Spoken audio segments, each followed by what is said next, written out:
Before getting in to the video సరదాగా ఒక question అడుగుతా మనలో 100% రాంగ్ ఆన్సర్ చెప్తారు.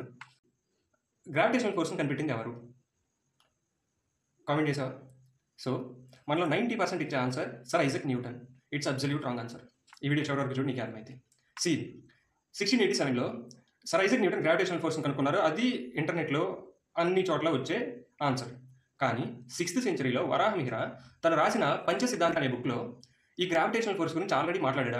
ఇది పక్కన మేడం.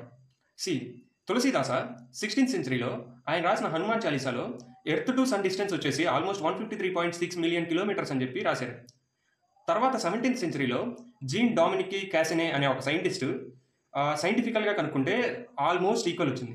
ఇంకొక థింగ్ ఏంటంటే, ఈ 9 ప్లానెట్స్ ఉన్నాయి కదా మనకి, ఈ నైన్ ప్లానెట్స్ని ఒక్కో ప్లానెట్ని ఓవర్ ద సెంచరీస్ ఒక్కో ప్లానెట్ని ఒక్కోసారి కనుక్కుంటూ వచ్చారు. బట్ మన ఇండియాలో మన పురాణాస్లో ఒక కాన్సెప్ట్, ఈ నవగ్రహాలు అనే కాన్సెప్ట్ ఎప్పటి నుంచో ఉంది. ఈ హీలియోసెంట్రిక్ థియరీ ఉంది కదా, లైక్ సన్ చుట్టూ మిగతా వాటి ఆర్బిట్స్లో మిగతా ఈ గ్లోబ్ కానీ మార్స్ కానీ మిగతా గ్రహాలన్నీ తిరుగుతూ ఉంటాయి అనే కాన్సెప్ట్ని కనిపెట్టింది. నువ్వు వెళ్ళి గూగుల్లో కొట్టావంటే Nicolaus Copernicus in 16th century అని వస్తుంది. బట్ ఋగ్వేదాలో ఆల్రెడీ రాశారు. అండ్ ఇంకొకటి, మీ సుశ్రుత అని కొట్టండి గూగుల్లో. ఎప్పుడో బిఫోర్ ఈ టెక్నాలజీ అడ్వాన్స్మెంట్స్ రాకముందే ప్లాస్టిక్ సర్జరీలు చేసేవాళ్ళు మన ఇండియాలో. ఈ మ్యాథమెటిక్స్లో మన కాంట్రిబ్యూషన్ ఎలాంటిదో తెలుసా? ఆల్మోస్ట్ 0 దగ్గర నుంచి zeros, negative numbers, binomial coefficients, trigonometry, algebra, black హోల్స్ని స్టడీ చేయడానికి కూడా హెల్ప్ అయ్యే ఫార్ములాస్తో సహా ఎన్నో మ్యాథమెటికల్ ఫార్ములాస్ని మన ఇండియన్ సైంటిస్ట్స్ అందించారు. బట్ ఈ ఫ్రీక్వెన్సీ ఉంది కదా, సో మనకి ఒక సేయింగ్ ఉండేది అంతకుముందు, సంగీతంతో రాళ్ళైనా కరిగించవచ్చు అని.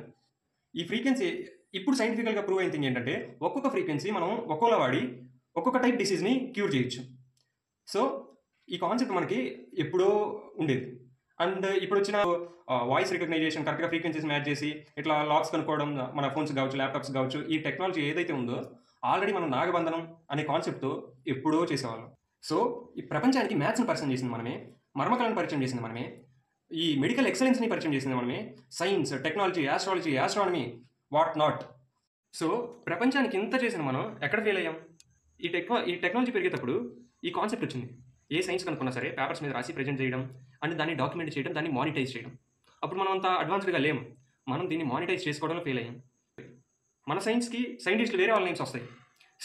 It is acceptable thing.